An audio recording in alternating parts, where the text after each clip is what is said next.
اللہ تعالیٰ نے ہمیشہ ان کا ساتھ دیا اور ہمیشہ ان کو زندہ رکھا، موجود رکھا، اور بات پھر اتنی بڑی یہاں تک پہنچ گئی کہ جہاں سے ان کو نکالا گیا تھا مسلمان بہت شان کے ساتھ وہیں داخل ہوئے، مکے کو انہوں نے فتح کیا، بتوں کو انہوں نے اتار کے پھینک دیا، کعبے کو انہوں نے شرک سے پاک کیا اور اسلام اور توحید کا ڈنکا پورے مکے میں بجا دیا۔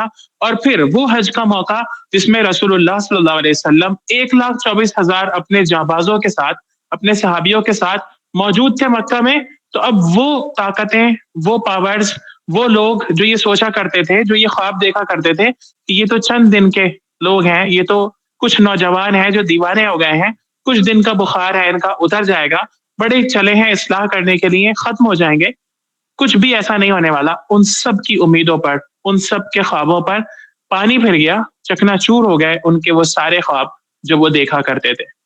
اسی چیز کو اللہ تعالیٰ نے بیان فرمایا ہے، یئس الذین کفروا من دینکم، کافر آج مایوس ہو گئے ہیں تمہارے دین سے کہ وہ تمہیں مٹا سکیں، کہ وہ تمہیں نقصان پہنچا سکیں، کہ وہ تمہیں جو ہے وہ ہرا سکیں، کہ وہ تمہیں اس ملک سے پھر سے نکال سکے، مایوس ہو گئے آج۔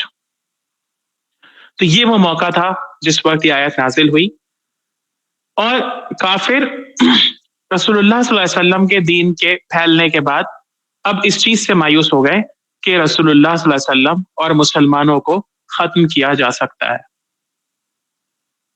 ٹھیک، اب ایک سوال یہ پیدا ہوتا ہے کہ کیا کافر آج بھی مایوس ہیں؟ کیا یہ آیت آج کے لیے بھی ہے؟ کیا ہم آج بھی اس آیت کا یہ مطلب نکال سکتے ہیں کہ کافر ہمارے دین سے مایوس ہیں؟ تو جواب یہ ہے کہ بالکل، قرآن کی ہر آیت ہر دور کے لیے ہوتی ہے، ضروری نہیں ہے کہ وہ کسی ایک دور میں ہو کر ختم ہو گئی ہو۔ اللہ تعالیٰ نے قرآن کو رہتی دنیا تک کے لیے اسی لیے اتارا۔ کافر آج بھی ہمارے دین سے مایوس ہیں۔ کتنے ایسے راستے ہیں جہاں سے وہ حملے کرنے کی کوشش کرتے ہیں، وہ چاہتے ہیں قرآن کو بدلنا۔ 1400 سال ہو گئے یہ رکی کہ قرآن بدل دیا جائے، اس کے ورڈز میں کوئی تبدیلی اس کے میننگ میں کچھ تبدیلی لا دی جائے، اس کو چینج کر دیا جائے، مسلمانوں سے اس کو چھین لیا جائے، ختم کر دیا جائے۔ کتنی کوششیں ہو گئیں، کبھی اس کو وہ بدل نہیں سکے۔ کتنی کوششیں ہو گئیں شروع سے لے کے آج تک مسلمانوں کو ختم کرنے کی، ان کو دنیا سے مٹا دینے کی، آج تک لوگ اس پر کامیاب نہیں ہو پائے، اور آج تک ہو رہی ہیں یہ کوششیں، آج تک یہی سب چلا آ رہا ہے۔ ہم پوری دنیا میں جو مسلمانوں کے اوپر ہونے والے ظلم و ستم دیکھتے ہیں، اور ان ظلم و ستم میں جو ہم ایک سملیرٹی دیکھتے ہیں پوری دنیا میں، ہر ملک میں ایک سا سین چل رہا ہے، جو انڈیا میں ہو رہا ہے وہی فلسطین میں ہو رہا ہے، وہی اسرائیل میں ہو رہا ہے، وہی دنیا کے اور مقامات پر ہو رہا ہے۔ تو یہ سب کچھ جو چل رہا ہے، یہ سب باقاعدہ ایک شیطان اور رحمان کی جنگ ہے۔ انسان کو اللہ تعالیٰ نے، مسلمان کو اللہ تعالیٰ نے اسی لیے بنایا ہے کہ وہ ان آزمائشوں سے گزرے۔ یہ آزمائشیں مسلمانوں کے ایمان کا امتحان ہوتی ہیں۔ ٹھیک، تو یہ سب آج بھی چل رہا ہے، اور آج تک کافر مسلمانوں کو صفحہ ہستی سے ختم نہیں کر پائے۔ تو الیوم یئس الذین کفروا من دینکم، رسول اللہ صلی اللہ علیہ وسلم کے حجۃ الوداع والے دن سے کافر جو مایوس ہوئے تھے، آج تک وہ مایوس ہیں، آج تک وہ ہمارے دین میں کوئی تبدیلی نہیں کر پا رہے ہیں باوجود اپنی پوری کوششوں کے۔ ٹھیک ہے، اور نہ ہی کبھی کر پائیں گے۔ بہت ساری کوششیں ان کی، نظر تو آئے گا کہ مسلمانوں کو نقصان پہنچایا ہے، یہ ہوا ہے، لیکن اسلام کی فطرت میں قدرت نے لچک دی ہے، اتنا ہی وہ ابھرے گا جتنا کہ دباؤ گے۔ جہاں جہاں بھی دبایا جاتا ہے، کہیں اور سے اسلام اپنی اصل پوزیشن میں نکل کر سامنے آ جاتا ہے۔ جہاں میں اہل ایمان صورت خورشید جیتے ہیں، ادھر ڈوبے ادھر نکلے، ادھر ڈوبے ادھر نکلے۔ ایک جگہ پر، ایک ملک میں مسلمانوں کا سورج غروب ہوتا ہے، تو کہیں دوسرے ملک میں مسلمان پوری آب و تاب کے ساتھ واپس سے ابھر رہے ہوتے ہیں۔ ایسا ہی پوری ہسٹری میں ہمیں نظر آتا ہے۔ آگے فرمایا فلا تخشوہم واخشونی، ان سے مت ڈرنا، مجھ سے ڈرنا۔ کافروں سے ڈرنے کی ضرورت نہیں، ڈرنا صرف مجھ سے ہے، اللہ تعالیٰ کہہ رہے ہیں۔ نہ ڈرو ان سے، ڈرو صرف مجھ سے۔ کس چیز میں؟ دین پر عمل کرنے میں۔ شریعت کی بات چل رہی ہے نا، شریعت پر عمل کرنے میں کسی سے مت ڈرو، صرف مجھ سے ڈرو۔ تو اللہ کا ڈر جب کسی انسان کے دل میں ہو، تو وہ دنیا کے ہر کونے پر، ہر مقام پر شریعت پر عمل کرنے میں اپنی شرمندگی محسوس نہیں کرتا، اس کو امبیرسمنٹ فیل نہیں ہوتی، اس کو یہ نہیں لگتا کہیں پر بھی کہ میں کچھ ایسا کام کر رہا ہوں کہ لوگ دیکھیں گے تو ہنسیں گے، لوگ دیکھ کر کیا کہیں گے، لوگ دیکھیں گے تو مجھے میرا مذاق اڑائیں گے۔ ایئرپورٹ پہ نماز، ٹرین میں نماز، لوگ دیکھیں گے تو کیا سمجھیں گے؟ نہیں، فلا تخشوہم، ان سے مت ڈرو، وخشونی، مجھ سے ڈرو۔ تو ہمیں اللہ کے دین پر عمل کرتے وقت کرنے کے لیے کبھی بھی کسی انسان سے نہیں ڈرنا چاہیے، صرف اور صرف اللہ تعالیٰ سے ڈرنا چاہیے۔ دوسری بات، ہمیں اپنے دل میں اللہ کے خوف کے علاوہ کسی کا خوف نہیں رکھنا چاہیے۔ دشمن ہمارا کتنا ہی طاقتور کیوں نہ ہو جائے، کتنا ہی پاورفل کیوں نہ ہو جائے، زیادہ سے زیادہ وہ ہمارا کیا نقصان کر لے گا؟ آخری نقصان کی حد یہ ہے کہ وہ ہماری جان لے لے گا، اور ہمارے دین میں اس سے بڑھ کر ہماری کوئی کامیابی نہیں ہو سکتی کہ کسی انسان کی، کسی مسلمان کی جان اس لیے لے لی جائے کہ وہ اللہ کے دین پر عمل کر رہا ہے، کہ وہ اللہ کی بات مان رہا ہے۔ اس سے بڑی کامیابی شہادت کی موت کہتے ہیں نا اس کو، تو شہادت کی موت سب سے بڑا ایوارڈ ہوتی ہے ایک مسلمان کے لیے، جس کو مل جائے اس کے نصیب کھل جائیں۔ فلا تخشوہم وخشونی۔ تو ہمیں ہرگز بھی کبھی بھی اپنے دین پر عمل کرنے میں کسی بھی کافر سے نہیں ڈرنا ہے، چاہے وہ کتنا ہی طاقتور کیوں نہ نظر آ رہا ہو۔ ہمیشہ ڈٹ کر اللہ کے دین پر عمل کرنا ہے، ہر وقت میں، ہر ماحول میں۔ یہ بات اللہ تعالیٰ نے اللہ کے رسول کو اس وقت بتائی جب وہ پاور میں تھے، جب وہ طاقت میں تھے، اور آج بھی یہ اللہ تعالیٰ ہمیں بتا رہا ہے۔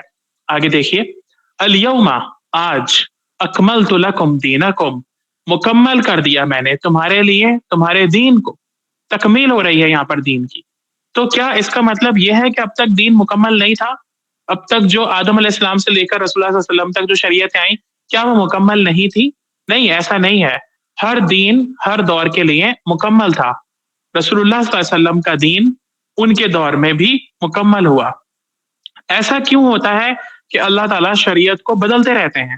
نوح علیہ السلام کے زمانے کی شریعت الگ تھی، موسیٰ علیہ السلام کی الگ تھی، اور عیسیٰ علیہ السلام کی الگ تھی، اور محمد صلی اللہ علیہ وسلم کی الگ ہے۔ کیوں ایک ساتھ اللہ تعالیٰ نے ایک ہی بار میں ڈیوائن لاز نہیں اتار دیے کہ جو سارے دوروں کے لیے ایک سے ہوں؟ تو یاد رکھیے، یہ ایک ایسا سوال ہے جو بہت کامن ہے، ہو سکتا ہے آپ سے بھی کوئی پوچھے کہ کیا اللہ کو پہلے معلوم نہیں تھا کہ لوگ ایسا نہیں کر پائیں گے، بعد میں چینج کر دیا طریقہ؟ کیوں جو ہے ایسا ہوا کہ آنے والی شریعتوں نے پچھلی شریعتوں کو کینسل کیا؟ کیوں ایسا ہوا؟ تو یاد رکھیے کہ انسانی دور جو ہوتا ہے، انسانوں کی جو تاریخ ہے، اس میں جب ہم غور سے دیکھتے ہیں تو پتہ چلتا ہے کہ انسانوں نے ہسٹوریکلی سفر کیا ہے، امپروومنٹ آیا ہے ان میں ہر اعتبار سے، ذہنی اعتبار سے، دماغی اعتبار سے، جسمانی اعتبار سے، ہر اعتبار سے، مزاج کے اعتبار سے، اور ترقیات کے اعتبار سے۔ ہر دور کے لیے اللہ تعالیٰ نے ایسے قوانین اور اصول اتارے جو اس دور کے لیے پرفیکٹ تھے۔ ٹھیک، جیسے کوئی شخص بیمار ہو اور وہ ڈاکٹر کے پاس جائے تو ڈاکٹر اس کو پہلی ہی بار میں ایک ایسا نسخہ نہیں دے دیتا جو اس کو مستقل پینا ہو، بلکہ اس کو ٹائم ٹو ٹائم بلا کر 3 دن بعد، ہفتہ بھر بعد دوائی کو چینج کرتے رہتے ہیں۔ اس کا مطلب یہ نہیں ہے کہ پہلے والی دوائی غلط تھی، اس کا مطلب یہ ہے کہ اس وقت یہ سوٹیبل تھی اور بعد میں اب کوئی اور سوٹیبل ہے، اور پھر اس کے بعد جب ایک دوائی سیٹ ہو جاتی ہے تو پھر کہتے ہیں کہ اب آپ کو یہ کورس چلانا ہے۔ بالکل ایسے ہی انسانی دور میں انسانوں کی سمجھ اور عقل مختلف دور سے گزرتے ہوئے ترقی کی منزل تک آئی ہے۔ تو اللہ تعالیٰ نے ہر دور کے لیے الگ الگ شریعتیں اتاری، اور محمد صلی اللہ علیہ وسلم کے دور پر آ کر یہ شریعتیں تمام ہو گئیں، مکمل ہو گئیں، یہ دین اب پورا ہو گیا۔ اب انسانی سمجھ اور عقل جتنی بھی بڑھنا تھی بڑھ چکی۔ اب جو دور قیامت تک آنے والا ہے، اس دور کے لیے اللہ تعالیٰ نے صرف ایک نسخہ یعنی کہ محمد صلی اللہ علیہ وسلم کی شریعت کو تجویز فرمایا۔ اب اس میں یعنی اندر والے چینجنگ تو ہو سکتی ہے، باہر سے اس شریعت میں کوئی تبدیلی نہیں کری جا سکتی۔ اس کے اصول وہی رہیں گے، اس کے قواعد وہی رہیں گے، اس کے رولز وہی رہیں گے۔ ٹھیک، شریعت میں تبدیلی نہیں ہوگی۔ اب کب؟ رسول اللہ صلی اللہ علیہ وسلم کے آنے کے بعد۔ تو اسی کو کہا اکملت لکم دینکم، اس کی مثال ایسے بھی سمجھیں کہ ایک بچہ جب پیدا ہوتا ہے تو ہر گزرتے دن کے ساتھ، ہر گزرتے سال کے ساتھ اس کا قد بڑھتا رہتا ہے، اور ہر بڑھتے قد کے ساتھ اس کے پچھلے کپڑے چھوٹے ہوتے رہتے ہیں. لیکن پھر ایک وقت ایسا آتا ہے جب وہ بڑھنا بند ہو جاتا ہے، اس کے کپڑوں کا سائز پھر نہیں بڑھتا، پھر وہ بالغ ہو جاتا ہے، پھر اس کے جسم میں کوئی ایسی نشو نما نہیں ہوگی جو کہ بہت زیادہ ہو. اسی کو کہتے ہیں بلوغت کی عمر. تو نوع انسانی، انسانوں کی آبادی رسول اللہ صلی اللہ علیہ وسلم کے دور میں آ کر اپنی بلوغت کو پہنچی. اس وقت جو شریعت ان کو دی گئی وہ آخری دور تک کے لیے مکمل ترین ہے. اسی کو کہا گیا الیوم اکملت لکم دینکم، آج تمہارا دین میں نے مکمل کر دیا. اور یہ ہماری خوش نصیبی ہے ہم اس دور کے رہنے والوں کی کہ اللہ تعالیٰ نے ہمیں اس دور کے لیے چنا جس میں مکمل ترین دین ہمیں دیا گیا ہے، جس میں کسی بھی طرح سے کوئی کمی نہیں ہے. ایک ایسا وے آف لائف، ایک ایسا زندگی گزارنے کا طریقہ جو کہ بالکل پرفیکٹ ہے، اور اللہ نے اس پرفیکشن کا ذمہ اپنے اوپر لیا. اکملت لکم دینکم، میں نے مکمل کر دیا تمہارا دین. آگے فرمایا واتممت علیکم نعمتی، اور میں نے تمام کر دیا، کمپلیٹ کر دیا اپنی نعمت کو تمہارے اوپر. نعمتیں اللہ کی بہت سی ہیں، ہم پر بے شمار ہے. ہر چیز ہمارے لیے نعمت ہے. ہمارے جتنے بھی جسم کے اعضاء ہیں وہ سب نعمت ہے. ہمارا کھانا پینا، رہنا سہنا، ہمارے ملی ہوئی نعمتیں، ہمارے رشتے، ہمارے یہ سب نعمتیں ہیں. لیکن ان سب سے بڑھ کر جس چیز کو اللہ تعالیٰ نعمت قرار دیتے ہیں وہ ہے انسان کو ملنے والی ہدایت کی نعمت، انسان کو ملنے والی اللہ تعالیٰ کے طرف سے زندگی گزارنے کے طریقے کی نعمت. جس کو یہ نعمت مل جائے وہی نعمت اصل نعمت ہے. اس نعمت کے بغیر کوئی نعمت نہیں. اگر آپ کے پاس ہدایت نہیں تو پھر جتنی نعمتیں ہیں آپ کو ملی ہوئی وہ سب کے سب نعمت نہیں بلکہ ایک زحمت ہے، ایک تکلیف کا وہ سبب بنے گی. مثلا آپ کے پاس بہت پیسہ ہے، یہ ایک نعمت ہے اللہ کی، لیکن اگر ہدایت آپ کو حاصل نہیں، آپ کو نہیں پتا کہ اس کو ہمیں کیسے، کب اور کہاں خرچ کرنا ہے، تو پھر آپ کے لیے وہ پیسہ آپ کی رسوائی کا سبب بنے گا، آپ کو برے راستے تک لے کر جانے کا سبب بنے گا، آپ کو جہنم کا ایندھن بنانے کا سبب بنے گا. لیکن اگر ہدایت کی نعمت آپ کے پاس ہے، آپ کو معلوم ہے کہ ہاؤ ٹو اسپینڈ، کہاں خرچ کرنا ہے، کیسے خرچ کرنا ہے، کس طرح سے خرچ کرنا ہے، کس پر خرچ کرنا ہے، تو پھر وہ نعمت بنے گا آپ کے لیے. اسی طرح سے آپ ہر چیز، ہر نعمت کو دیکھ لیں. اگر ہدایت کی نعمت ہے تو نعمت سے مراد ہدایت، خاص نعمت، سب سے بڑی نعمت ہدایت ہے جو اللہ نے ہم سب کو دی ہوئی ہے اس کتاب کی شکل میں، اس قرآن کی شکل میں.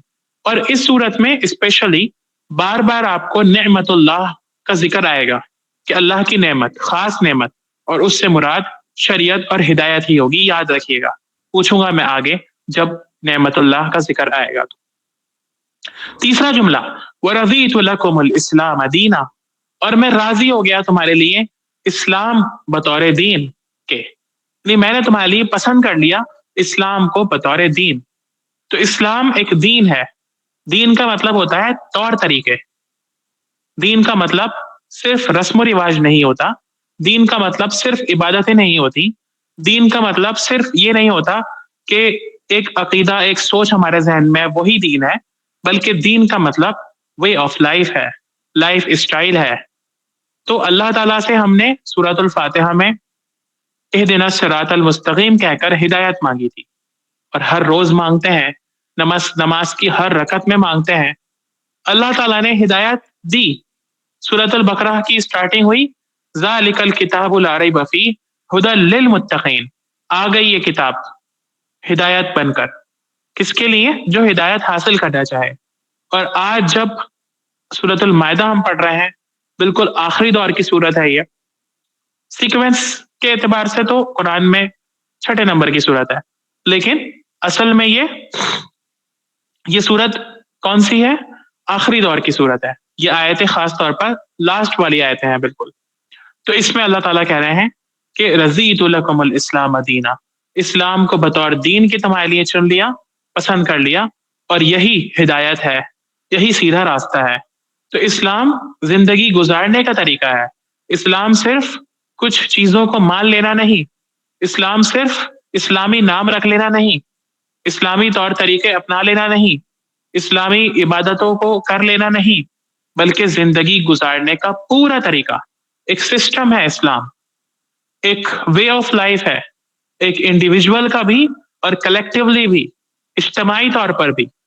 جب تک یہ پورا دین ہم سب اپنی زندگی میں اپنے لیے پسند نہیں کریں گے، اس وقت تک ہم پورے مسلمان نہیں۔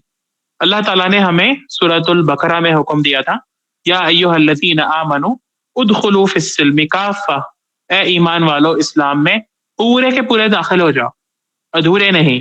ادھورے داخل ہونے کا انجام بہت خراب ہے، اور وہ اللہ تعالیٰ نے سورۃ البقرہ میں ہی فرمایا تھا، افتؤمنون ببعض الکتاب وتکفرون ببعض فما جزاء من يفعل ذلك منكم الا خزي في الحیاۃ الدنیا، کہ اگر تم بعض کتاب کو مانو گے اور بعض کو نہیں تو یہ چیز دنیا کی زندگی میں تمہارے لیے رسوائی کا سبب بنے گی، ہیوملیشن کا سبب بنے گی، لوگ تمہیں رسوا کریں گے، ذلیل کر دیں گے۔ اور یہی ہو رہا ہے آج ہمارے ساتھ۔ ہم نے اسلام کو بطور دین کے نہیں پسند کیا، اللہ نے ہمارے لیے یہ دین، یہ اسلام بطور دین کے اتارا تھا، پورا زندگی کا طریقہ بنا کر، ہر زندگی کے شعبے میں، ہر پہلو میں، ہر موڑ پر۔ لیکن ہم نے اس کو صرف کچھ چیزوں تک محدود کر دیا، مسجد تک محدود کر دیا، نماز روزوں تک محدود کر دیا۔ ہم نہیں راضی ہیں اس دین کو، اس اسلام کو دین بنا کر، ہم نہیں راضی ہیں اس کا وے آف لائف اپنانے کو، ہم نہیں راضی ہیں اپنے ہر چیزوں میں، اپنی زندگی کے طور طریقوں میں اس اسلام کو داخل کرنے پر۔ ہم وہ اپنی مرضی سے گزارنا چاہتے ہیں، ہم وہ رسم و رواج کے مطابق گزارنا چاہتے ہیں، لیکن اللہ تعالیٰ کہہ رہے ہیں رضیت لکم الاسلام دینا، میں نے تمہارے لیے اسلام کو بطور دین کے چنا ہے، تو ہمیں بھی پھر اس دین کو بطور دین کے چننا چاہیے۔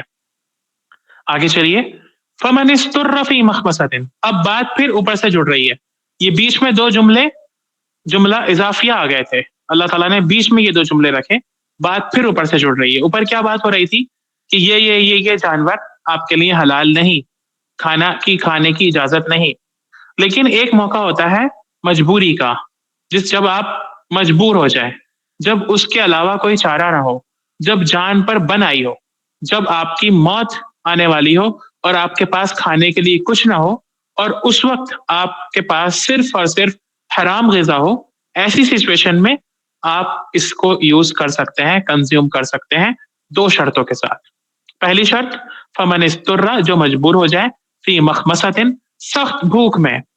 یہاں پر عربی کا لفظ جوع نہیں یوز ہوا، جوع کہتے ہیں بھوک کی فیلنگ، آپ کو بھوک لگی، آپ کہتے ہیں انا جائے، میں بھوکا ہوں، لیکن مخمصہ، ایسی بھوک جس میں آپ مرے جا رہے ہوں، جہاں پر جان جانے کا خطرہ ہو۔ خا میم صاد اس کا روٹ ورڈ ہے، لاسٹ ویک میں نے غلط بتا دیا تھا، میم خا میم صاد بتا دیا تھا شاید، ٹھیک ہے، خا میم صاد اس کا روٹ ورڈ ہے، اور اس کے معنی ہوتے ہیں بھوک کی وجہ سے انسان کے پیٹ کا کمر سے لگ جانا۔ ٹھیک، ایسی بھوک ہوتی ہے نا، ہم میں سے تو شاید کسی نے بھی ایسی بھوک کا ایکسپیرینس نہ کیا ہو، لیکن دیکھ ہم ضرور رہے ہیں اپنے زمانے میں فلسطین کے لوگوں کو۔ تو اسی بھوک کو کہتے ہیں مخمصہ، ایسی بھوک جس میں جان جانے کا خطرہ ہو، آئی ایم اسٹارونگ، ایسی بھوک جس کو اسٹارونگ کہتے ہیں۔ تو اس موقع پر آپ کھانا کھا سکتے ہیں، حرام ہی اگر موجود ہے صرف، تو اس وقت آپ لے سکتے ہیں۔ لیکن دوسری شرط کیا ہے؟ غیر متجانف لإثم، گناہ کی طرف مائل ہوئے بغیر، مزے لے کر نہیں کھانا ہے، دل پہ پتھر رکھ کر کھانا ہے، اور اتنا کھانا ہے جتنا صرف اور صرف جان بچانے کے لیے ضروری ہو۔ یہ نہیں کہ اب موقع مل گیا چلو بھائی سارا کھا جاؤ، جتنا ہے سب سمیٹ دو، اللہ نے اجازت دے دی، نہیں، غیر متجانف لإثم، سخت بھوک کی حالت میں کھانا ہے، اور اتنا کھانا ہے جس سے جان بچ سکے۔ فإن اللہ غفور الرحیم، تب اللہ تعالیٰ معاف کرنے والے، رحم کرنے والے ہیں۔ یہاں پر بھی یہ نہیں کہا گیا کہ اتنا کھانے کی اجازت ہے، نہیں، اتنا کھانا بھی غلط ہے، لیکن اللہ تعالیٰ اس کو معاف کرنے والے ہیں، اس کو اللہ تعالیٰ جو ہے وہ بخش دیں گے۔ غفور الرحیم، وہ معاف کرنے والا اور رحم کرنے والا ہے۔ ایسا کوئی ظلم نہیں ہے اسلام میں کہ آپ بھوک سے مر جائیں اور حرام نہیں کھا پائیں، ٹھیک ہے۔ تو یہاں پر یہ آیت کمپلیٹ ہو گئی جس میں اللہ تعالیٰ نے دو چیزیں ذکر فرمائی۔ نمبر ایک، وہ جانور جن کا کھانا حلال نہیں، یا جو کسی وجہ سے حرام ہو جاتے ہیں ان کا کھانا ہرگز بھی جائز نہیں، اور سخت بھوک کی حالت میں ان کو کھایا جا سکتا ہے لیکن بہت کم مقدار میں، اور یہاں پر کوئی لمٹ بھی نہیں طے کری گئی اتنا، صرف ایک اسٹینڈرڈ دے دیا گیا، ایک رول بتا دیا گیا، ہر انسان اس کو خود سمجھ سکتا ہے کہ مجھے کتنا کھانے سے میری جان بچ جائے۔ تو تقویٰ ہوگا اگر کسی میں تو وہ سمجھ لے گا۔ اور دوسری بات جو کہ بہت امپورٹنٹ تھی وہ الیوم اکملت لکم، دین کی تکمیل، دین کی شریعت کو مکمل کر دینا، جس کو اللہ تعالیٰ نے رسول اللہ صلی اللہ علیہ وسلم پر مکمل کیا۔ اور ہم سب کے لیے یہ ایک بہت گرو کا مقام ہونا چاہیے، ایک پراؤڈ مومنٹ ہونا چاہیے کہ اللہ تعالیٰ نے ہم سب کو ایک مکمل دین عطا فرمایا ہے، ایک ایسا دین جس میں ہر چیز کا طریقہ بتایا گیا۔ صحابہ کرام اس پہ فخر کیا کرتے تھے۔ کسی نے ایک دن ایک صحابی سے کہا، سلمان فارسی سے، کہ تمہارے نبی کو تو دیکھو کیا کیا سکھا رہے ہیں تمہیں تو استنجا کرنے کا بھی طریقہ بتایا انہوں نے۔ تو انہوں نے کہا، انہوں نے اس کو مذاق اڑانے کے طور پر کہا تھا، یعنی اس شخص نے مذاق اڑانے کے طور پر کہا تھا، لیکن انہوں نے اس کو اس طور پر نہیں لیا بلکہ فخر سے کہا کہ ہاں ہمارے نبی نے ہمیں یہ سب طریقے بھی بتائے ہیں۔ تو یہ ہمارے لیے بھی ایک پراؤڈ مومنٹ ہونا چاہیے اس دین پر عمل کر کہ دنیا میں کسی دین میں، کسی مذہب میں دنیا میں اتنی پرفیکشن نہیں، اتنی تکمیلی باتیں نہیں کہ ایک ایک چیز کی گہرائی تک اللہ تعالیٰ نے ہمیں زندگی گزارنے کا طریقہ دے دیا۔ پھر بھی اگر ہم اس کو چھوڑ کے جائیں، پھر بھی اگر ہم کسی دوسرے کے طریقے کو دیکھ کر رال ٹپکائیں اور سوچیں کہ کاش ہم بھی ایسے ہوتے، کاش ہم بھی ایسے ہی پھر رہے ہوتے جیسے سب لوگ پھر رہے ہیں، تو انہوں نے تو اپنے طریقے جانوروں سے لیے ہیں، اسی لیے ان کا انجام بھی جانوروں کے جیسا ہوتا ہے۔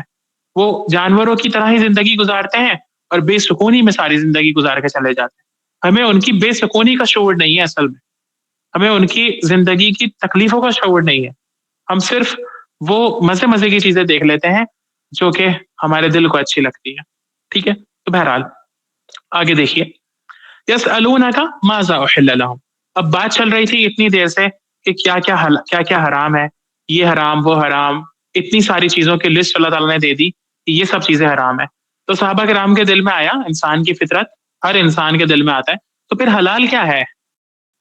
یسألونک ماذا احل لهم، پوچھتے ہیں آپ سے کہ پھر ان کے لیے حلال کیا کیا گیا ہے۔ اور پھر یہ پوچھنا صرف اس وجہ سے بھی نہیں بلکہ یہ پوچھنا ان کے اپنے دین کو سیریس لینے کا بھی نتیجہ ہے۔ وہ اپنے دین کو بہت دل سے لیتے تھے، وہ اپنے دین کو بہت مانتے تھے، وہ اپنے دین کو بہت پریکٹیکل لیتے تھے، اسی لیے وہ آپ صلی اللہ علیہ وسلم سے سوال کرتے تھے، اور ان کے سوال بھی پریکٹیکل لائف سے ریلیٹڈ ہوتے تھے۔ ہمارے یہاں بہت سے لوگ سوال کرتے ہیں جن کے سوال صرف اس لیے ہوتے ہیں کہ مسئلے کو الجھایا جائے، صرف مزے لیے جائیں، عمل کی اس میں کوئی نیت نہیں ہوتی۔ تو صحابہ کرام کے سوال بھی اگر آپ دیکھیں گے پوری قرآن میں اور پورے حدیثوں میں تو آپ کو نظر آئے گا کہ ان کے سوال سیکھنے کے لیے ہوتے تھے، ان کے سوال عمل سے ریلیٹڈ ہوتے تھے کہ وہ کیا کچھ کر سکتے ہیں، کیسے اپنے اندر جو ہے تبدیلی لا سکتے ہیں اپنے عمل کے اندر۔ ماذا احل لهم، پوچھ رہے ہیں آپ کہ پھر حلال کیا کیا ہے، کیا کن کن چیزوں کو اللہ نے حلال کیا؟ تو پھر اللہ تعالیٰ نے صرف ایک جملے میں اس چیز کا جواب دے دیا، قل احل لکم الطیبات، کہہ دیجئے کہ تمہارے لیے حلال اور پاکیزہ چیزوں کو اللہ تعالیٰ نے حلال کیا ہے، حلال کی گئی ہیں تمہارے لیے طیبات، پیور اینڈ گڈ، ہر وہ چیز جو اچھی اور پاکیزہ ہے وہ حلال ہے تمہارے لیے۔ یہاں سے اسلامی فقہ کا ایک اصول نکلتا ہے، اور وہ یہ ہے کہ ہر چیز الاصل فی الامور الاباحۃ، ہر چیز میں اصل جو ہے وہ یہ ہے کہ وہ حلال ہے جب تک کہ اس کے حرام ہونے کے کوئی ثبوت اور کوئی دلیل نہ ملے۔ ٹھیک، تو کوئی بھی چیز اس میں اصل یہی ہے کہ وہ حلال ہوتی ہے، اگر جب تک کہ اس کو حرام کرنے کے لیے کوئی ثبوت یا کوئی دلیل نہیں ملے۔ ٹھیک، اس کو یاد رکھیے گا، ہر چیز حلال ہے اسلام میں سوائے ان کے جن کو اللہ تعالیٰ نے اور اللہ کے رسول نے حرام کہہ دیا۔ تو ایسی چیزیں بہت کم ہیں جن کو حرام کہا گیا ہے، انگلیوں پہ گن لیں گے آپ، باقی ساری چیزیں حلال ہیں۔ پہلی کی شریعتوں میں ایسا نہیں تھا، وہاں پر حلال چیزوں کی لسٹ دی جاتی تھی، اکثر چیزیں حرام ہوتی تھی۔ ہمارے یہاں ساری چیزیں حلال ہیں سوائے اس لسٹ کے جن کو حرام کی لسٹ میں اللہ تعالیٰ نے ڈالا ہے۔ ٹھیک ہے، تو قل احل لکم الطیبات، کہہ دیجئے کہ پاکیزہ چیزیں تمہارے لیے حلال ہیں. پاکیزہ چیزیں سے مطلب یہ بھی ہے کہ جتنی بھی چیزیں ہمارے لیے حلال کی گئی ہیں ہم پرسکون ہو جائیں کہ وہ پاکیزہ ہی ہے. ٹھیک، وہ صاف ستھری چیزیں ہی ہیں جو بھی حلال ہے ہمارے لیے. کبھی بھی ہم کسی پاک چیز کو بھی یہ نہیں کہہ سکتے کہ بھائی یہ ٹھیک ہے آپ کا دل نہیں چاہتا، آپ نہیں کھانا پسند کرتے تو نہ کھائیں، اس میں کوئی حرج نہیں، لیکن آپ اس کو یہ نہیں کہہ سکتے کہ یہ حرام ہے یا اس کو جو ہے نہیں کھانا چاہیے، ایسا نہیں کہہ سکتے. آگے دیکھیے، اب آ رہا ہے شکار کا ذکر. اللہ تعالیٰ نے جب صحابہ نے سوال پوچھا تو ان کے پوچھنے پر ایک اور بات ان کو بتا دی جو ان کو پتا نہیں تھی پہلے سے، اور وہ ہے شکار کے بارے میں. فرمایا، پہلے میں آیت پڑھ دیتا ہوں، ترجمہ کر دیتا ہوں، پھر اس کی ڈیٹیل میں جائیں گے ہم. وما علمتم من الجوارح، اور وہ جو تم سکھاتے ہو شکاری جانوروں کو، مکلبین، ان کو ٹریننگ دیتے ہوئے، تو علمونہن، مکلبین کا مطلب ٹریننگ دینا، مکلبین کا مطلب جانور کو شکار کرنے کے لیے بھیجنا. تو علمونہن مما علمکم اللہ، اور ان کو تم سکھاتے ہو اس میں سے جو اللہ نے تمہیں سکھایا ہے. فکلوا مما امسکنا علیکم، تو کھاؤ اس میں سے جو وہ تمہارے لیے روک کے رکھے. واذکروا اسم اللہ علیہ، اور اللہ کا نام لو اس پر. واتقوا اللہ ان اللہ سریع الحساب، اور اللہ سے ڈرو، اللہ تعالیٰ جلد حساب لینے والا ہے. تو وما علمتم من الجوارح سے لے کے لاسٹ تک اس آیت میں اللہ تعالیٰ نے پورے کا پورا شکار کرنے کا طریقہ اور شکار کرنے کے اصول ہمیں بتا دیے. اب دیکھتے ہیں ہم شکار کے بارے میں. شکار کیا ہے؟ پہلے کے زمانے میں شکار ایک ضرورت ہوا کرتی تھی، ایک سورس آف فوڈ ہوا کرتا تھا شکار. آپ کو کھانے کے لیے شکار کرنے کی ضرورت تھی ہی تھی. سفر پر جا رہے ہیں، کہیں ٹریول کر رہے ہیں، اتنا کھانا ساتھ لے کے نہیں جا سکتے، خراب ہونے کا بھی ڈر ہوتا ہے، تو ایک بڑا سورس کھانے کا وہ شکار ہوتا تھا. شکار کرتے تھے کسی بھی طریقے سے، اور پھر اس کے بعد شکار کیے ہوئے جانور کو کھا لیتے تھے. یہ پہلے زمانے کا طریقہ تھا. آج بھی کہیں کہیں پر شکار کیا جاتا ہے، بہت ساری جگہوں پر بہت ساری چیزوں کا شکار کیا جاتا ہے. اور شکار آج کے دور میں زیادہ تر شوقیہ کیا جاتا ہے، ضرورت سے زیادہ شوقیہ کیا جاتا ہے. تو ٹھیک ہے، اس میں بھی کوئی حرج نہیں جب تک کہ اس میں اسلام کا کوئی اور رول کی وائلیشن نہیں ہو رہی ہو. تو شکار پہلے کے زمانے میں ایک ضرورت ہوا کرتی تھی. آج بھی مچھلیوں کا شکار کیا جاتا ہے، ٹھیک ہے، اس کے بغیر مچھلی نہیں آ سکتی ہاتھ میں. تو شکار کے الگ الگ طریقے بھی ہوا کرتے تھے، اور وہ جو کامن اور فیمس طریقے ہیں وہ میں آپ کو بتا دیتا ہوں. پہلا طریقہ ہوتا تھا اور ہوتا ہے آج بھی جانوروں کے ذریعے شکار.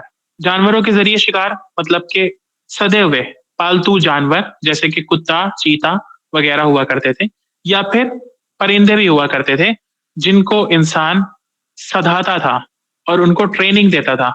اس طرح سے ٹریننگ دیتا تھا کہ وہ آپ کے لیے جا کے کسی جانور کو پکڑ لیتے تھے اور اس کو زخمی کر کے مار دیتے تھے.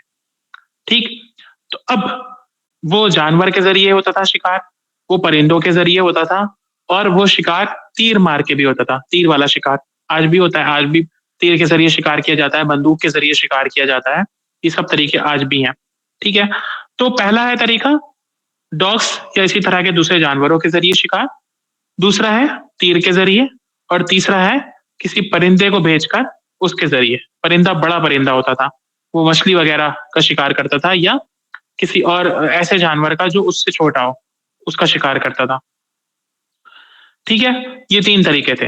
ان تین طریقوں کی اللہ تعالیٰ نے اس آیت میں تفصیل بتائی ہے کہ کون کون سی شرطیں اسلام نے شکار کے لیے، شکار کے حلال ہونے کے لیے ضروری قرار دی ہیں.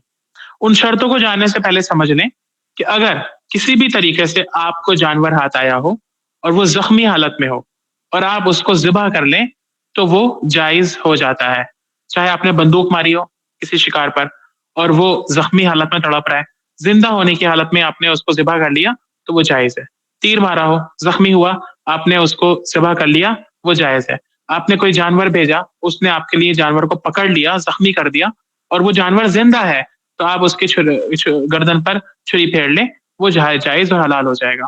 یہاں پر جو کنڈیشنز آ رہی ہیں وہ اس صورت میں ہے جبکہ آپ کا شکار آپ کے شکار تک پہنچنے سے پہلے ہی مر گیا ہو، تو وہ جائز ہوگا یا نہیں، اس کا حکم ہے یہاں پر، یاد رکھیے گا. ٹھیک، سمجھ گئے؟ آپ نے شکار کیا کسی بھی طریقے سے، گولی چلائی، تیر چلایا، یا آپ نے اپنا سدا ہوا جانور بھیجا، اور آپ کے اس جانور تک پہنچنے سے پہلے ہی اس جانور کی ڈیتھ ہو گئی، موت ہو گئی، تو اب کیا وہ جائز ہے یا نہیں، اگر یہ 4 شرطیں پوری ہو رہی ہیں تو وہ جائز ہے. دیکھیے کون سی ہیں 4 شرطیں. اسی آیت کے 4 لفظوں سے یہ 4 شرطیں نکلتی ہیں. سب سے پہلا مکلبین، آپ نے جانور کو شکار کرنے کے لیے بھیجا ہو. آپ کا جو جانور ہے، جو آپ کا کتا ہے، اس کو آپ نے شکار کرنے کے لیے بھیجا ہو. پہلی شرط، وہ خود سے نہیں چلا گیا ہو، وہ خود سے جا کے ٹہلتے ٹہلتے اس نے کسی جانور کو نہیں پکڑ لیا ہو، بلکہ باقاعدہ اصول یہ ہے کہ آپ نے اس کو بھیجا ہو شکار کرنے کے لیے. ٹھیک، یہ پہلی شرط. سمجھ گئے؟ دوسری، وہ جانور جو آپ نے بھیجا ہے وہ باقاعدہ ٹرینڈ ہو، اس کو آپ نے سکھایا ہو شکار کرنا. یہ نہیں کہ آپ نے گلی سے کوئی کتا پکڑا اور اس کو بھیج دیا کسی جانور کا شکار کرنے کے لیے. نہیں، وہ باقاعدہ ٹرینڈ ہو اور اسی طریقے سے جو اللہ نے سکھایا ہے، اسی آیت میں جو طریقہ سکھایا گیا ہے اسی طریقے سے اس جانور کو آپ نے سکھایا ہو. اللہ تعالیٰ نے آپ کو سکھایا، آپ نے اس کو سکھایا. اللہ نے آپ کو عقل دی، دماغ دیا، آپ کی سمجھ میں یہ بات آئی کہ جانور کو کیسے سدھانا ہے، کیسے سکھانا ہے، پھر آپ نے اس کو سکھایا. ٹھیک، تو 2 شرطیں ہو گئی. پہلی یہ کہ آپ نے بھیجا ہو، دوسری یہ کہ آپ نے اس جانور کو پہلے سے ٹریننگ دی ہوئی ہو. تیسری شرط جو کہ بہت امپورٹنٹ ہے وہ یہ کہ اس جانور نے وہ شکار آپ کے لیے پکڑا ہوا ہو. یہ نہیں ہو کہ اس نے خود اس میں سے کھا لیا ہو. اگر اس نے خود اس میں سے کھا لیا، یاد رکھیے یہ اسی وقت ہے جب جانور مرا ہوا ملے. آپ خود اگر اس نے کھا لیا، جانور مرا ہوا ملا اور خود بھی اس نے کچھ کھا لیا ہے، تب بھی وہ شکار آپ کے لیے جائز نہیں ہوگا. کیوں؟ اس لیے کہ اس کا مطلب اس کی ٹریننگ ابھی صحیح سے نہیں ہوئی. اس نے وہ اپنے لیے شکار کیا ہے، آپ کے لیے نہیں. تو امسکنا علیکم سے یہ شرط معلوم ہو رہی ہے. امسکنا علیکم، وہ روک کے رکھا ہوا اس نے. آپ نے جو ڈاگ بھیجا تھا اس نے کسی جانور کو پکڑا ہے اور اس میں خود منہ نہیں مارا ہے، پکڑ کے مار دیا ہے اس کو جانور کو، لیکن خود کھایا نہیں ہے اس میں سے. تیسری شرط ہے یہ. اور چوتھی شرط، بھیجتے وقت آپ نے وذکر اسم اللہ علیہ، اللہ کا نام لے کر بھیجا ہو، بسم اللہ پڑھ کر بھیجا ہو. تو اگر یہ 4 شرطیں پائی جا رہی ہیں کسی شکار کیے ہوئے مرے ہوئے جانور میں، تب وہ جانور حلال ہوگا، ادروائز وہ آپ کے لیے حلال نہیں ہوگا. ٹھیک ہے، سمجھ میں آ گئی 4 شرطیں.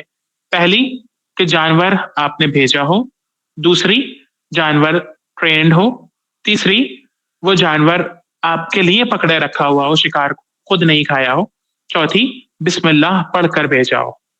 ان 4 ورڈ سے، ان 4 اس آیت کے 4 الفاظ سے یہ چاروں شرطیں نکل رہی ہیں. ایک اور شرط ہے جس کو اسکالرز نے ایڈ کیا ہے، ٹھیک، اور وہ بھی لاجیکل ہے. وہ یہ کہ جانور کو آپ نے بھیجا ہو، جانور نے شکار پکڑا ہو تو اس کو زخمی بھی کیا ہو. یہ نہ ہو کہ اس کی موت ڈر کی وجہ سے ہوئی ہو. ٹھیک ہے، انہی 4 شرطوں کے اندر پائی جا رہی ہے وہ شرط کہیں نہ کہیں کہ مان لیجئے آپ نے کسی کو بھیجا، اپنے ڈاگ کو بھیجا، خرگوش پکڑا اس نے، لیکن خرگوش آپ کو جب ملا تو مرا ہوا ملا، اس کے اوپر کوئی زخم کا نشان نہیں. تو وہ زخم کی وجہ سے نہیں مرا ہے، بلکہ وہ پکڑے جانے کے ڈر کی وجہ سے مرا ہے. تو یہ ڈر کی وجہ سے مرنے والا مردار کے حکم میں ہوگا، وہ زخمی نہیں ہوا. ٹھیک ہے، تو سمجھ میں آ گئی یہ 4 شرطیں؟ سمجھ میں آ گئی؟ نہیں آئی ہو تو بتائیں مجھے، میں پھر سے بتاؤں گا. ایک کنفیوژن ہو گیا.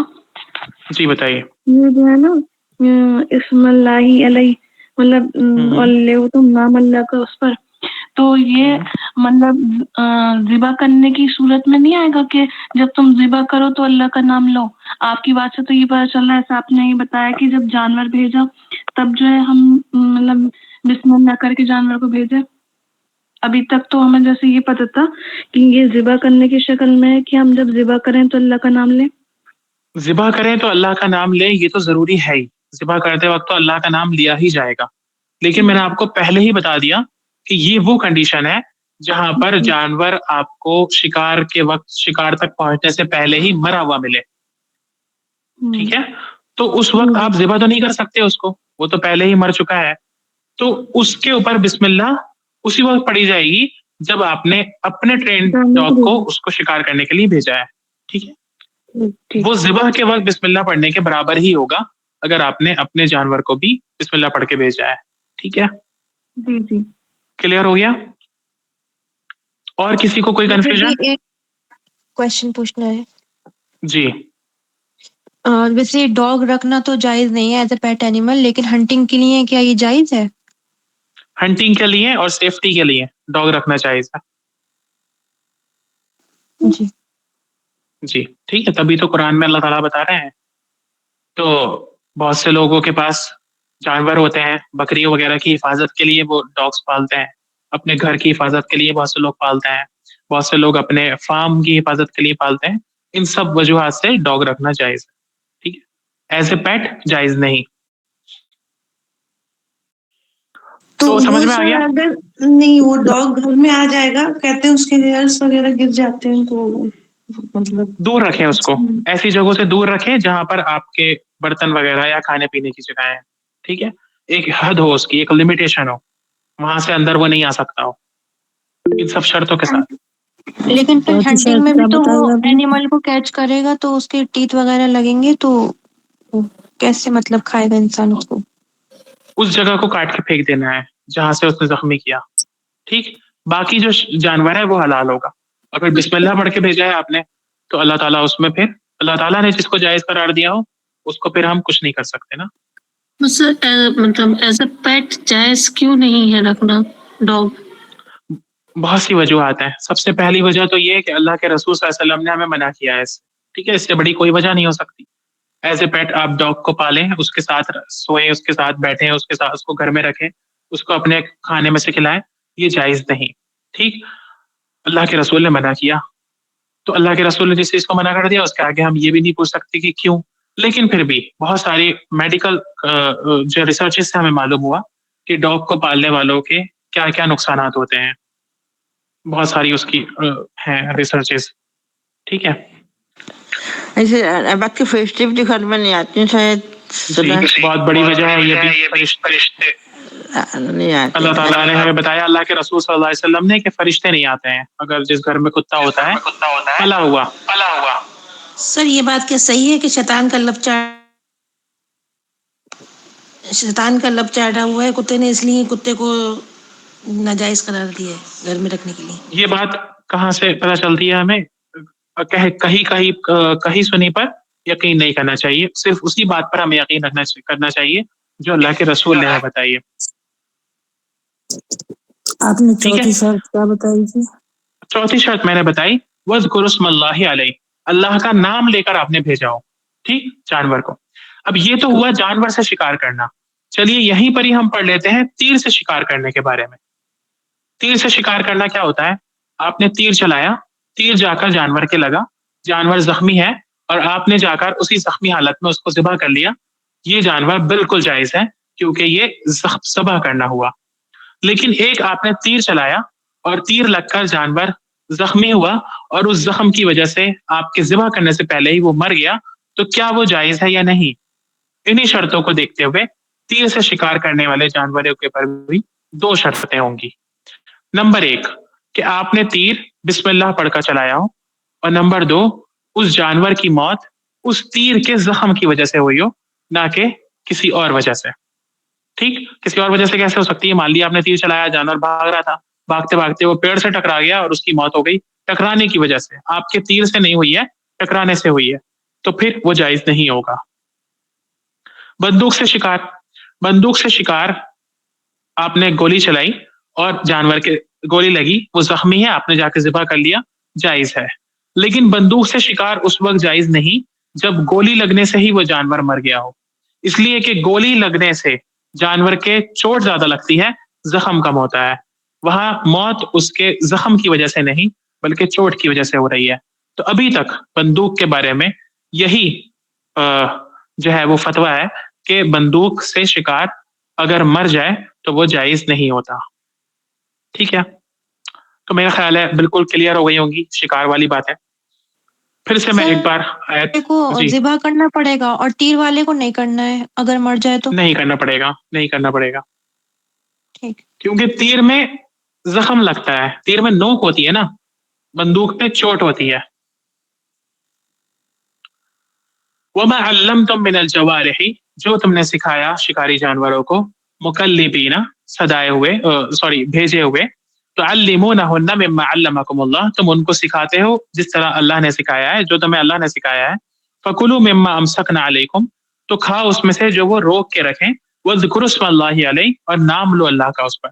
تو کھاتے وقت تو نام لینا ہے ہی، ذبح کرتے وقت بھی لینا ہے، لیکن تیر چلاتے وقت اور شکاری جانور بیچتے وقت بھی اللہ کا نام لینا ہے. واتقوا اللہ، ابھی اس کی دلیل کیا ہے، میں ابھی حدیث سنانے جا رہا ہوں، آپ کو کلیئر ہو جائیں گی سب باتیں. تو اللہ کے رسول صلی اللہ علیہ وسلم نے فرمایا حضرت عدی ابن حاتم سے کہ اذا ارسلت کلبک، جب تم شکار کے لیے اپنا کتا بھیجو، فاذکر اسم اللہ، تو اللہ کا نام لو اس پر. فإن ادرکتہ ولم یقتل، اگر تم جانور کو پاؤ اس کنڈیشن میں کہ اس کتے نے جانور کو نہیں مارا ہے، یعنی جان سے نہیں مار دیا ہے، فاذبح واذکر اسم اللہ علیہ، تو ذبح کرو اور پھر اللہ کا نام لو. وإن ادرکتہ وقد قتل، اور اگر تم نے اپنے شکار کو اس کنڈیشن میں پایا کہ آپ کے کتے نے اس کو مار دیا تھا، ولم یأکل، اور اس میں سے کچھ نہیں کھایا تھا، مارنے کے بعد کچھ نہیں کھایا تھا، فکل، تو تم اس کو کھا سکتے ہو. فقد امسک علیک، یہ اس بات کا سائن ہے کہ اس نے یہ تمہارے لیے ہی روکا ہے، تمہارے لیے ہی شکار کیا ہے. وإن وجدتہ قد اکل، اور اگر تم پاؤ اپنے شکار کو اس حالت میں کہ آپ کے شکاری جانور نے اس میں سے کچھ کھا لیا ہے، فلا تطعم منہ شیئا، تو اب اس میں سے کچھ بھی نہ کھاؤ. فإنما امسک علی نفسی، اس لیے کہ یہ اس جانور نے اپنے لیے شکار کیا ہے. تینوں کنڈیشن اللہ کے رسول نے بتا دی، وہ بھی جس میں آپ کا جانور آپ کو زندہ حالت میں ملے تو آپ اس کے گردن پر چھری پھیر لیں. دوسری، اگر آپ کا جانور آپ کو مرا ہوا ملے تو اگر آپ کے ٹرینڈ کتے نے اس میں سے نہیں کھایا تو آپ اس کو کھا سکتے ہیں. اور نمبر 3، آپ کا شکاری جانور، آپ کا شکار آپ کو مرا ہوا ملے اور آپ کے شکاری جانور نے اس میں سے کچھ کھا لیا ہو تو اب آپ اس کو نہیں کھا سکتے. آگے فرمایا واتقوا اللہ، اللہ سے ڈرو. اللہ سے ڈرو کیوں؟ اس لیے کہ اللہ کا ڈر ہی ہے جو انسان کو چھوٹی چھوٹی چیزوں میں حلال اور حرام سے بچاتا ہے. مختصر چیزیں، ایسی چیزیں کسی اور کو پتہ ہی نہیں چلے گا، صرف آپ کو پتہ ہے کہ یہ حلال نہیں، صرف آپ کو پتہ ہے کہ یہ ناجائز ہے میرے لیے، لیکن آپ کا دل نہیں مان رہا، آپ نے اس کو کھا لیا. کون سی چیز آپ کو اس وقت روکے گی؟ کوئی اور قانون، کوئی اور پاور، کسی کا ڈر آپ کو نہیں روکے گا، صرف اللہ کا ڈر ہے جو آپ کو چھوٹی چھوٹی باتوں میں بھی حلال اور حرام کی تمیز سکھاتا ہے. مثال کے طور پر کسی نے شکار کیا، سارا دن کبھی کبھی لگ جاتا ہے ایک شکار کے پیچھے دوڑتے دوڑتے، ٹھیک، صبح سے شام ہو گئی، شام کو آپ نے بڑی مشکل سے ایک ہرن پکڑا اور وہ آپ کی کسی غلطی کی وجہ سے وہ ہرن مردار ہو گیا، یعنی وہ اسلامی طریقے پر صحیح ساری شرطیں پوری نہیں. اب آپ کا دل نہیں چاہے گا کہ آپ اس کو ایسے ہی چھوڑ دیں، نہیں چاہے گا کہ آپ اس کو نہیں کھائیں. پورے دن کی محنت ہے، سارا دن تھکے ہیں، اس کے پیچھے دوڑے ہیں، بھاگے ہیں، چوٹیں بھی کھائی ہیں، تو کون سی چیز آپ کو اس شکار کو کھانے سے روکے گی؟ اللہ کا ڈر. واتقوا اللہ، اللہ سے ڈرو. ان اللہ سریع الحساب. تو یہی ہے تقویٰ جو انسان کو ایسے موقع پر بھی حرام سے بچاتا ہے جہاں پر انسان کا دل حرام کی طرف بہت تیزی سے لپک رہا ہوتا ہے، چاہ رہا ہوتا ہے کہ میں بس اب کر لوں اس کو، چاہ رہا ہوتا ہے کہ میں، انسان اپنے جذبات سے، اپنے ایموشنز سے اوور ویلم ہوا ہوتا ہے، اس وقت اس کو سمجھ نہیں آ رہا ہوتا، اس وقت اللہ کا ڈر اور تقویٰ انسان کو حرام میں پڑنے سے روک دیتا ہے. ان اللہ سریع الحساب. زندگی کے ہر موقع پر اس کو یاد رکھیے گا، اتقوا اللہ، اللہ کے تقوی کو. ان اللہ سریع الحساب، بے شک اللہ جلد حساب لینے والا ہے. اللہ تعالیٰ کی جو اکاؤنٹنگ ہوگی اس میں کوئی لیٹ نہیں ہوگا، کوئی ڈیلے نہیں ہوگا، وہ تیزی سے سب بتا دے گا کہ کس نے کہاں پر کس طرح سے خیانت کری، کس نے کہاں پر کس طرح سے اللہ کے حق میں خیانت کری، اللہ کے حق میں اس نے کوتاہی کر دی. ٹھیک، تو یہ دونوں آیتیں آج ہم نے پڑھ لی. پہلے والی آیت میں اللہ تعالیٰ نے ہمیں حرام چیزوں کے بارے میں بتایا اور دوسری والی آیت میں شکار کا طریقہ بتایا. ایک اہم بیچ میں آیت کا 2 سینٹنسز آئے تھے، الیوم اکملت لکم، الیوم یئس الذین کفروا من دینکم، اور الیوم اکملت لکم دینکم، اور سب سے امپورٹنٹ تھا اس میں الیوم اکملت لکم دینکم واتممت علیکم نعمتی ورضیت لکم الاسلام دینا. یاد رکھیے گا ہمیشہ اس آیت کو. اور اس کا لاسٹ والا پارٹ تو بہت امپورٹنٹ ہے، رضیت لکم الاسلام دینا. اللہ نے پسند کیا ہے، اللہ خوش ہے ہم سے اسلام کو بطور دین. تو ہم اپنے آپ سے ایک سوال بھی کریں کہ کیا ہم بھی اپنے لیے اسلام کو بطور دین چنتے ہیں؟ کیا ہم بھی اپنے لیے اسلام کو بطور دین کے پسند کرتے ہیں؟ اگر ہاں تو ٹھیک ہے، یہ پسند ہماری نظر بھی آنا چاہیے، ہمارے ہر عمل میں، ہماری ہر رسم و رواج میں، ہمارے ہر طور طریقوں میں، خاص طور پر ہماری شادیوں میں، خاص طور پر ہمارے اٹھنے بیٹھنے کے طریقوں میں، خاص طور پر ہمارے چلنے پھرنے کے طریقوں میں، خاص طور پر ہمارے لوگوں سے ملنے جلنے کے طریقوں میں. اور اگر ایسا نظر نہیں آتا تو پھر اس کا مطلب ہم اپنے لیے اسلام کو بطور دین کے پسند نہیں کرتے.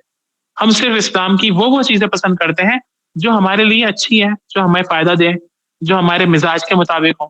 جہاں پر ہمیں نظر آتا ہے کہ اسلام ہمارے کسی سوچ پر، ہمارے کسی خواہش پر، ہمارے کسی ڈیزائر پر، ہمارے کسی چاہت پر، ہمارے کسی خیال پر ضرب لگا رہا ہے، چوٹ لگا رہا ہے، آپ وہاں چھوڑ دیتے ہیں اسلام کو. تو پھر یہ تو اسلام کو بطور دین کے پسند کرنا نہیں ہوا. اللہ نے اسلام کو ہمارے لیے پسند کیا ہے بطور دین کے. تو کیا ہم بھی پسند کرتے ہیں اسلام کو اپنے لیے بطور دین کے؟ جواب ہمارا ہاں ہونا چاہیے. ٹھیک ہے، اللہ تعالی ہم سب کو قرآن کی ہر آیت پر عمل کرنے کی توفیق عطا فرمائے، اور ہم سب کو اپنے لیے اسلام بطور دین کے چننے کے توفیق عطا فرمائے. ٹھیک، اور دین کا مطلب لائف اسٹائل ہوتا ہے، زندگی گزارنے کا طریقہ ہوتا ہے. کوئی بھی زندگی گزارنے کا طریقہ چنتے وقت ہمیں دیکھنا چاہیے کہ یہ اللہ کی پسند ہے یا نہیں. بس کوئی سوال ہو، کچھ بھی بات سمجھ میں نہیں آئی ہو، یا کوئی اور کوشچن ہو تو وہ آپ کر سکتے ہیں. سر مارش میلوز جو ہوتی ہیں وہ حلال ہوتی ہیں کیا؟ اس کے حرام ہونے میں کیا وجہ ہے؟ اس کے اندر کیا وجہ ہے حرام ہونے کی؟ سر میں نے بھی سنا اس میں جیلیٹن جو ہوتا ہے دیٹ کمس آؤٹ فرام مردار اینیمل. تو میں نے یہ سنا مارش میلوز دے آر ناٹ حلال just because of this reason. اگر آپ کے پاس کنفرمیشن ہے ایسی نہیں، I don't have confirmation but I heard about this thing. تو پھر کنفرمیشن لے لیں، اس کے جو انگریڈینٹس ان کو دیکھ لیں. اگر اس کے اندر کوئی ایسی چیز واقعی ہے تو بالکل اوائڈ کریں. اور اگر اس کے اندر جو میں نے آپ کو لاسٹ ویک ای کوڈس کے بارے میں بتایا تھا، اور اس کی پوری ڈیٹیل بھی بتا دی تھی آپ کو، اور طریقہ ہی بتا دیا تھا کہ کون سے ای کوڈس جو ہے وہ بہت زیادہ کنٹروورشل ہیں، جن کو صحیح سے سمجھا نہیں جاتا ہے، اور کون سے جو ہیں وہ واقعی میں برے ہیں، وہ سب میں نے آپ کو بتا دیا تھا لاسٹ ویک.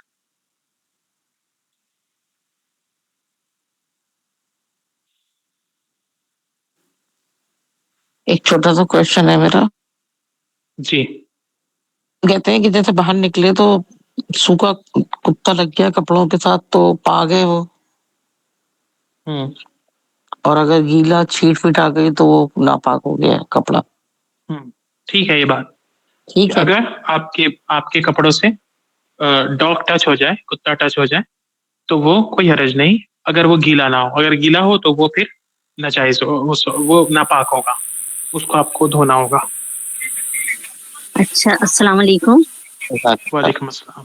جی، کبھی کبھی کتا ایسا ہوتا ہے سونگ لیتا ہے کپڑوں کو، اگر ٹچ نہیں بھی ہوا ہے، ہم پیچھے ہوئے تو اس میں سونگ لیتا ہے، منہ لگا دیتا ہے، تو اس کے لیے کیا ہے؟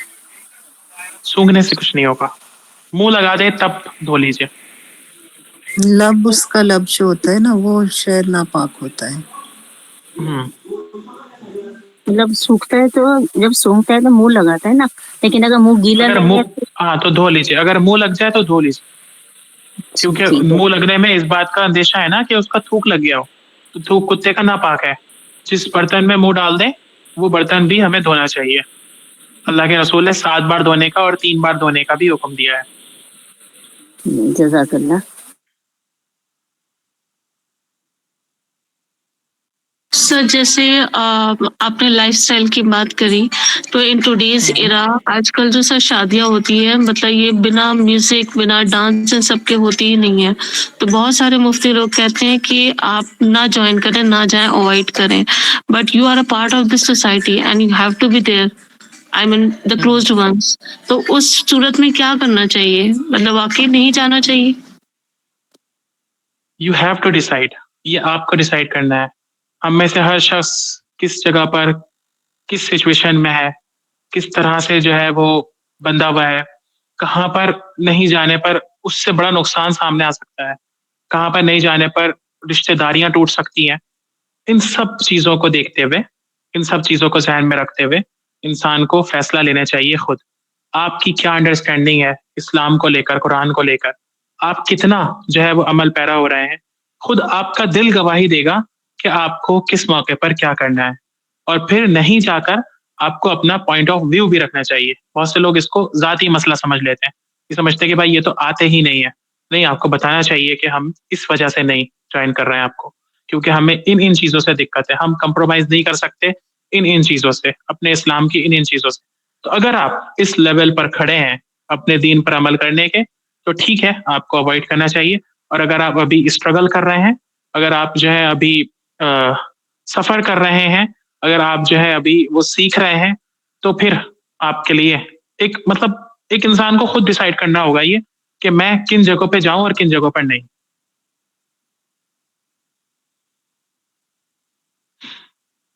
بہت سی چیزیں ایسی ہیں جہاں پر کھلے عام وائلیشن ہے اللہ کے دین کا, کھلے عام, کوئی اس میں شک شبہ نہیں, تو وہاں تو بالکل بھی نہیں جانا چاہیے. اور بہت سی ایسی ہیں جہاں پر کچھ مکس ہوتا ہے, کچھ اسلام ہے, کچھ اور ہے, اور پھر وہاں پر کبھی کبھی جانا ضروری بھی ہوتا ہے. تو پھر ظاہر ہے وہاں ایک دل پہ پتھر رکھ کے جایا بھی جائے. اور کچھ جگہیں ایسی ہوتی ہیں جو بہت قریبی ہیں, جہاں سے آپ الگ ہو ہی نہیں سکتے. تو پھر وہاں پر لوگوں کو بتاتے ہوئے, لوگوں کو سکھاتے ہوئے, لوگوں کو اصلیت اور سچ بتاتے ہوئے, زندگی کا مقصد بتاتے ہوئے, کیوں انسان ان چیزوں میں اتنا پڑ گیا ہے, کیوں ہم سب جو ہے اتنے زیادہ شادی کے نام پر اللہ کے دین اور شریعت کے اصولوں کو توڑتے ہیں. اس لیے کہ ہمارے سامنے کوئی ایم نہیں ہے, کوئی اور بڑا مقصد نہیں ہے. اللہ کے رسول نے ہمیں ایک بڑا مقصد دے کر اس دنیا میں بھیجا تھا. ایک امت ہمیں کہا جاتا ہے نا, امت محمدی. امت وہ ہوتی ہے, وہ لوگ ہوتے ہیں جن کے سامنے کوئی ایک مشن ہو, اور وہ مشن ہے ہمارا اللہ کے دین اور اللہ کے اسلام کو اس دنیا میں عام کرنا, رائج کرنا, پھیلانا. اس کے لیے اپنے دین, اپنی ہر چیز کی قربانی دینا, اس کے لیے اپنی ایک چیز کو اللہ کے راستے میں لگا, یہ مشن ہے. اگر یہ مشن سامنے ہوگا تو پھر ان چھوٹی چھوٹی چیزوں میں نہ ہمارا دل لگے گا اور نہ ہمیں جو ہے یہ چیزیں تنگ کریں گی. اور اگر یہی نہیں ہوگا تو پھر یہی چھوٹی چھوٹی چیزیں, شادی وغیرہ, بیاہ وغیرہ, یہی ہمارے مقصد ہوں گے, اور یہی اوور آل ہو گیا ہے ہمارے سامنے. صرف یہی ہے, ساری زندگی انسان کماتا ہے ایک دن کو خرچ کرنے کے لیے, وہ بھی دکھاوے کا خرچ ہے نا. تو یہ کتنا زیادہ بگاڑ ہے, کتنی زیادہ تکلیف دہ بات ہے اگر آپ سوچنے بیٹھیں. اور ان حالات میں جب کہ ہمارے بھائی پوری دنیا میں کاٹے جا رہے ہیں, تڑپائے جا رہے ہیں, ہمارے دین کے اوپر حملے کیے جا رہے ہیں, ہمارے شعار جو ہم نے پیچھے پڑھا, لا تحلوا شعائر اللہ, اللہ کے شعار جو ہیں ان کے اوپر آنچ مت آنے دو, ان کو تباہ کیا جا رہا ہے, خراب کیا جا رہا ہے, ان کے اوپر لوگ سوال اٹھا رہے ہیں. اس موقع پر بھی ہم اگر ان سب چیزوں میں اتنا لگے ہوئے ہیں کہ ہمیں اور کچھ یاد ہی نہ ہو, تو پھر اس وقت ہماری غفلت کا آپ اندازہ لگا لیں. پھر تو اللہ تعالیٰ کو ضرورت نہیں ہے ایسے لوگوں کی. یستبدل قوما غیرکم ثم لا یکونوا امثالکم, اللہ تعالیٰ کہتے ہیں پھر میں چینج کر دوں گا تمہاری نیشن سے کسی دوسری نیشن کو, پھر وہ تمہاری طرح کے کام نہیں کریں گے, تمہاری طرح کی حرکتیں نہیں کریں گے.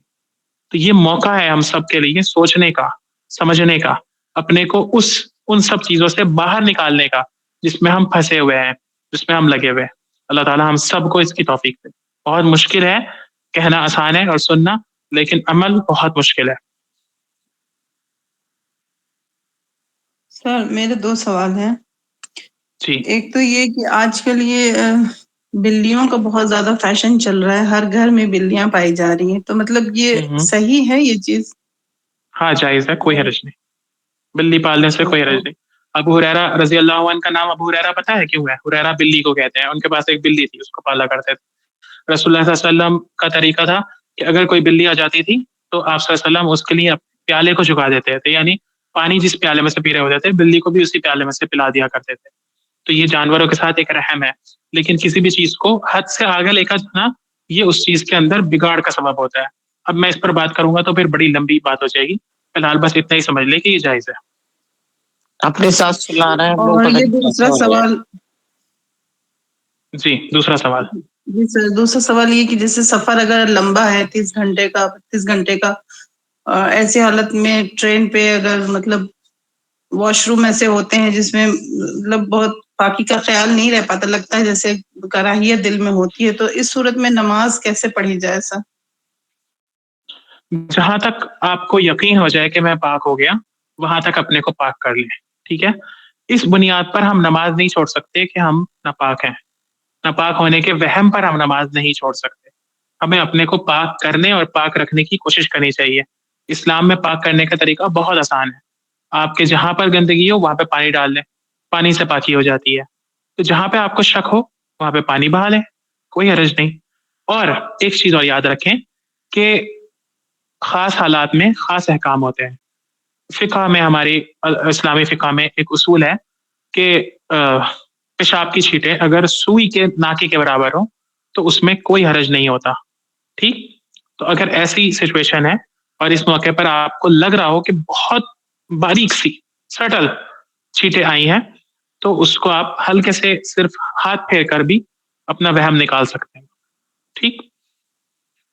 اور جیسے اولڈ ایج لیڈیز کو جیسے ہوتا ہے کہ یورین اگر مطلب تھوڑا بہت چھوٹنے کا خطرہ رہتا ہے اور ان کو یہ رہتا ہے کہ بالکل ہی ناپاک ہو گئے، تو پھر ایسی صورت میں کیا کرنا چاہیے سفر کی حالت میں؟ پانی سے پاک کر لینا چاہیے نا. جی سر عمرہ یا حج کرنے جو لوگ جاتے ہیں ان کے لیے نماز کے قصر نماز تو نہیں آئے گی نا؟ پراپر فل نماز ہی ادا کرنی ہوتی ہے نا؟ یا قصر کی رولنگ لگے گی؟ قصر نماز پڑھیں گے. اللہ کے رسول صلی اللہ علیہ وسلم حج کرنے کے لیے گئے تھے مدینہ سے مکہ، تو پورے سفر میں انہوں نے قصر نماز پڑھی تھی. اور اگر باجماعت ہیں تو اگر جماعت سے نماز پڑھیں تب تو باجماعت ہوں گے تو پوری پڑھیں گے، باجماعت ہوں گے تو پوری پڑھیں گے. لیکن اگر اپنی پڑھ رہے ہیں تو قصر کریں گے. اگر آپ نے کہیں کسی جگہ پر، دیکھیے اصول یاد رکھیے، قصر نماز کا اصول ہے کسی جگہ پر اگر آپ نے 15 دن رکنے کی نیت کر لی ہے تو اب آپ نماز پوری پڑھیں گے. تو عمرہ کرنے میں تو میرے خیال سے کبھی بھی کہیں پر بھی 15 دن رکنے کی ایک ساتھ نیت نہیں ہوتی، ٹھیک؟ چھوٹے ٹائم کا ہوتا ہے وہ عمرہ. اور اگر آپ کہیں رک بھی رہے ہیں تو بیچ میں جانا ہوتا ہی ہے باہر، ٹھیک ہے؟ تو اصول بس یاد رکھیے، ٹھیک ہے؟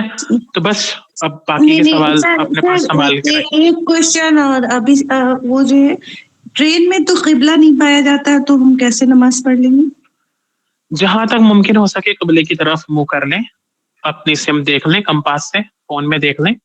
اور اگر نہیں ممکن ہو تو اللہ تعالیٰ نے فرمایا سورۃ البقرہ میں وَمِنْ حَيْثُ خَرَجْتَ فَوَلِّ وَجْهَكَ شَطْرَ الْمَسْجِدِ الْحَرَامِ وَحَيْثُ مَا كُنْتُمْ فَوَلُّوا وُجُوهَكُمْ شَطْرَهُ. جہاں بھی تمہارا رخ ہے سمجھ لو کہ وہ اللہ تعالیٰ کا رخ ہے، یہ سفر کے لیے.